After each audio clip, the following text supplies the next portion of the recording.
खुलुमबाय बे समाव बडलेण्ड इंखं टेलिभिजननि स्टुडियोआव आं मिथिका नार्जारी दिनै मोनाबिलिनि गाहाय रादाबफोराव दङ। बिटिआर खुंथाया 6 schedule council football premier league 2022 खुंनो लाहार फाहार। धुबरी दिङा जाब्रबथायाव गोमानाय सार्कल अफिसारखौ दाबो मोनाखै। फुजानि मुङाव सान्दा खांनाङा होननानै गिबि मन्थ्रिया खावलायदों। आइमि बरुवानि सेमकरखौ लानानै गोख्रों दान्थे बिदान्थे दिमा हासावआव सोमावसारदों। बरमायाव सना माइनाव नायजाब आफादनि तालिमा जागासिनो। बागानपारा दखरा बाथौ फोरबोमा आफादनि सनाथि मायथाइ फोरबो खुंफुंनो साखाफारा। जुवा गेलेनायनि हेंथायै साबकाथा पुलिसनि गोख्रों सिग्रोमनाय साबाखौ खाबाय। गसाइगावनि गुरुफेलायाव खावनाय साइकेल मोनदों। बिजनियाव अल बर' सेनियर सिटिजेन फोरामनि जोनोम। दानिया फै आबुं रादाबाव।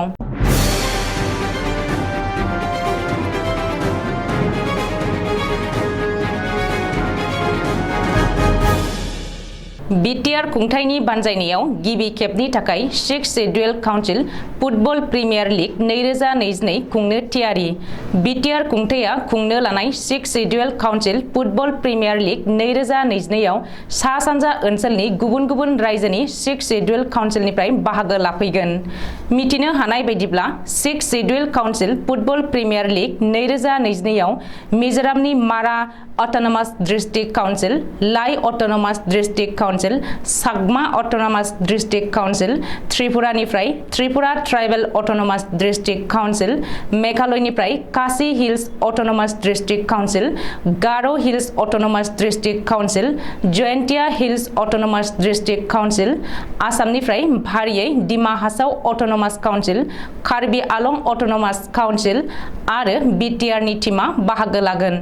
बिटिआर खुंथाया गिबि खेबनि थाखाय खुंनो लानाय 6 schedule council football premier league 2022 आव गासै मोन 10 टीमफोरा बाहागो लाफैगोन। मख'नो गोनांदि सेथि 6 schedule council football premier league 2022 नि जागायनाय खेलाखौ फैगौ 9 अक्ट'बर खालि अदालगुरि जिल्लानि डिमाकुसियाव बेखेवगोन। मिथिनो हानाय बायदिब्ला 9 अक्ट'बरनिफ्राय 23 अक्ट'बरसिम खुंनो गोनां बे जोलुर बादायलायनायनि लीग खेलाखौ अदालगुरिनि अनगायैबो क'क्राझार, चिरां आरो बाक्सा जिल्लायाव खुंनाय जागोन। मैया बृहस्पतिबारखालि धुबरीयाव बुरलुंबुथुर दैमायाव गिख्रंथाव दिङा जाब्रबथाय गोमानायाव धुबरीनि सार्कल अफिसारखौ दासिमबो नागिरनानै मोनाखै। मैया जाब्रबथाय जानाय उननिफ्रायनो एसडीआरएफ आरो एनडीआरएफ बिफाना बुरलुंबुथुर दैमायाव रेस्किउ अपारेशन खालामदोंमोनब्लाबो दिङा जाब्रबथायाव बुरलुंबुथुर दैमानि बिखायाव गोदोनानै गोमानाय सार्कल अफिसार सन्जु दासखौ बे खौरांखौ सुजुनाय समहालागै नागिरनानै मोनाखै।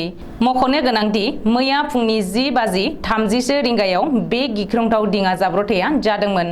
फुलबारियाव बुरलुंबुथुर दैमानि सायाव गोदानै बानायगासिनो थानाय दालांनि लहानि जेआव नांथानानै बे गिख्रंथाव दिङा जाब्रबथाया जादोंमोन। रिपर्ट बादिब्ला धुबरीयाव बुरलुंबुथुर दैमायाव जाब्रबथाय जानाय दिङायाव सार्कल अफिसार सन्जु दासजों लोगोसे गासै सा 27 दावबायारिफोर दंमोन। बेनिनो सा 26 दावबायारिफोरखौ गोथाङैनो बोखांनो हादों। नाथाय सन्जु दासआ दासिमबो गोमानानै दङ। बबेखानि जाब्रबथाय जानाय जायगानिफ्राय बांलादेश हादरनाङारि सिमनाया 5 किल'मिटारल' गोजान। बेनिखायनो सन्जु दासनि सह'आ बांलादेशआव बुखारलांजानो हागौ होननानै सन्देह खालामनाय जादों आरो बेनि बागै बांलादेश सोरखारजोंबो फोनांजाबगासिनो थानाय जादों होननानै मिथिनो हादों। जागायजेननायनिफ्रायनो सान्दा खांनायखौ हेंथा खालामनाय आसाम सोरखारा बैसागु बोथोरनि बायदिनो दुर्गा फुजा बोथोरावबो सान्दा खांनायनिफ्राय गोजानाव थानो खावलायदों। मख'नो गोनांदि फुजानि मुङाव जेबो रोखोमनि सान्दा खांनो नाङा होननानै गिबि मन्थ्रिया फुजा कमिटिफोरखौ खावलायदों। फेसबुक पस्टनि गेजेरजों गिबि मन्थ्रि डक्टर हिमन्त बिश्व शर्माया फुजानि मुङाव सान्दा खांनो नाङा होननानै रायजो राजा आरो फुजा कमिटिफोरखौ खावलायदों।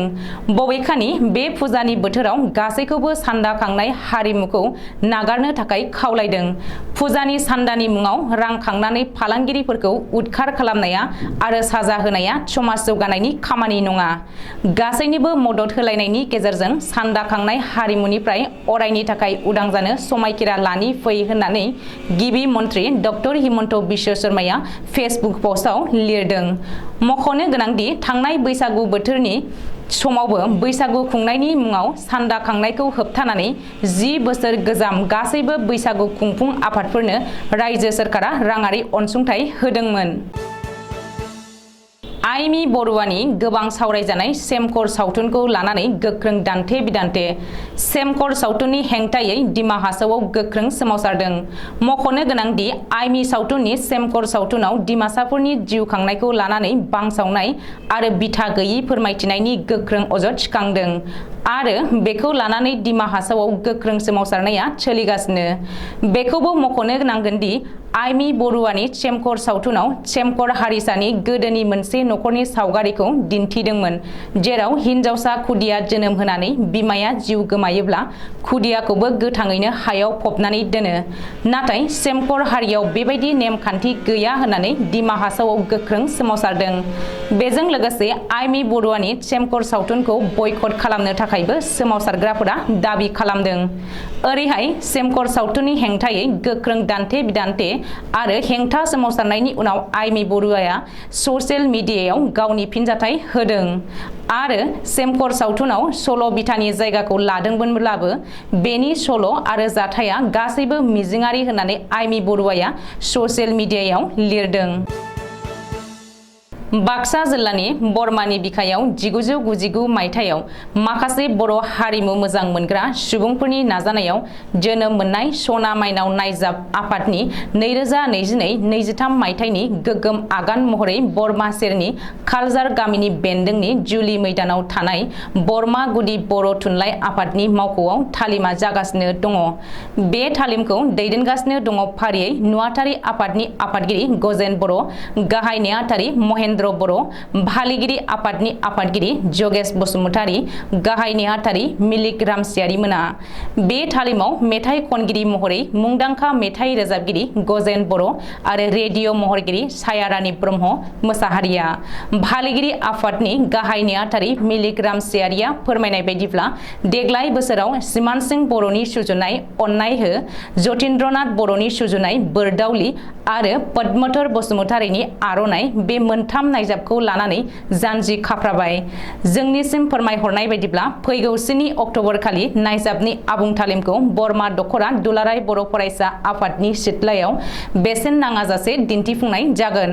बबेखानि सोरबाफोर बे नायजाबखौ दिन्थिनो लुबैयोब्ला कन्टेक्ट नाम्बाराव कल खालामनो हागोन 9101515682 9365421709 आरो 8011178384 नाम्बाराव सुलाद लानो हागोन।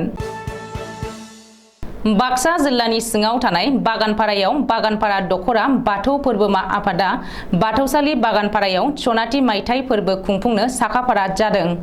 अक्ट'बर दाननि 1 खालारनिफ्राय 7 खालारसिम खुंनो लानाय बे सनाथि मायथाइ फोरबोआव हाबाफारि बायदियै बायदिसिना हारिमु दिन्थिफुंनाय, मोसानाय बादायलायनाय, बर' सावथुन आरो आइराखि थियेटार दिन्थिनायजों लोगोसे सार्कास, मीना बाजार, एक्सप' फोरबो थानायखौ फोरमायदों सामलाय आफादनि गाहाय नेहाथारि अजय बर'आ।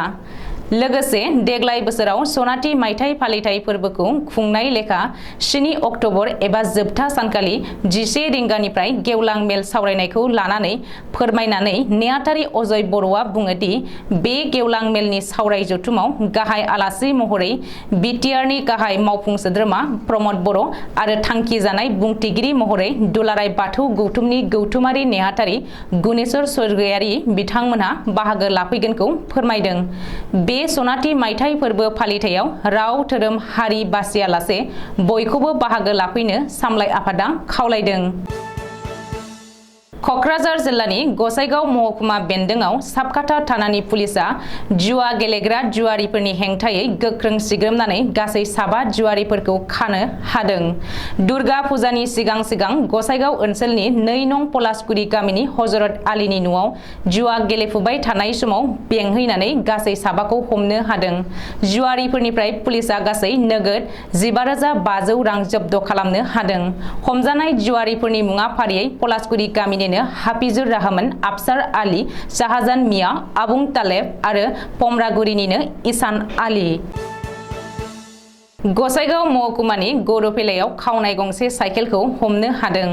सुलुङाव फोरमायनाय बायदिब्ला थांनाय 26 सेप्तेम्बर खालि गुरुफिला गोजौ फरायसालिनिफ्राय आलीनगर गामिनि परेश मजुमदारनि फिसाज्ला तपन मजुमदारनि हिर' साइकेलखौ सोरबा खावनानै लांदोंमोन।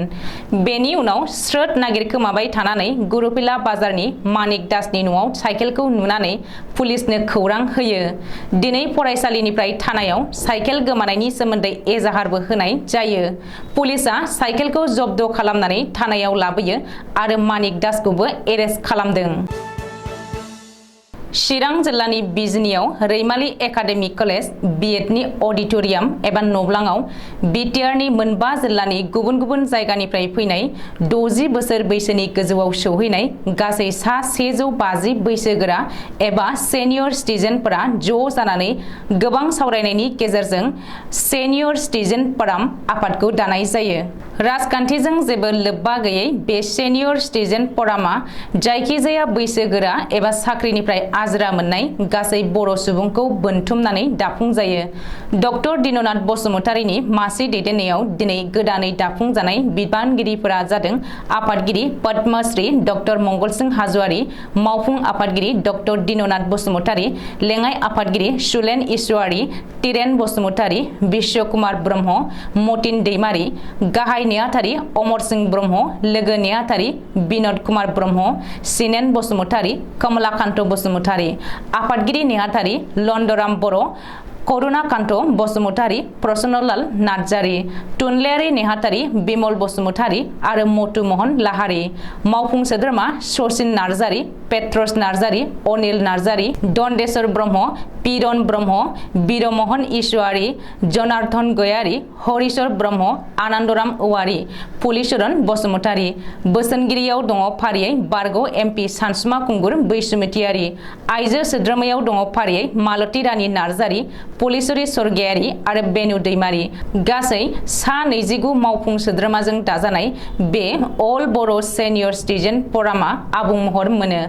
गोबां समाव बोराय बुरै समाव गोबाङानो हालाय हाफाय जानांनाय आरो अलखदाव गोग्लैनायनिफ्राय रैखा मोननो एबा हारिनि अलखदनि समाव बुंनांगौ बाथ्रा दंब्ला बेफोरखौ बुंनानै सुस्रांनो नाजानायानो बे आफादनि गुबै खामानि जागोन होननानै दिनैनि मेलाव सावरायजायो।